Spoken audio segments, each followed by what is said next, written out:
আপনি মনে করেন, মনে রাখবেন, আল্লাহ বলতেছেন এগুলো আমাদের পাপাচার এবং আমাদের অন্যায় জুলুমের ফলাফল। অতএব আমাদেরকে আগে ঠিক করতে হবে। আল্লাহ বলতেছেন কোরআনে, ইন্নাল্লাহা লা ইউগাইয়িরু মা বিকাওমিন হাত্তা ইউগাইয়িরু মা বিআনফুসিহিম।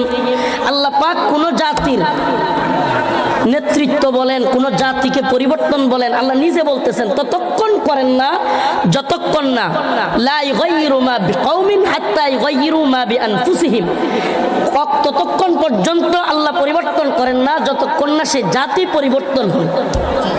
আমাদের আগে পরিবর্তন হইতে হবে, আমাদেরকে আগে দিনদার হতে হবে, আমাদেরকে আগে নামাজি হতে হবে।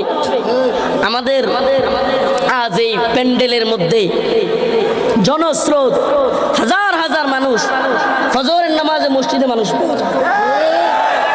এই অবস্থা থেকে আমাদেরকে বের হতে হবে।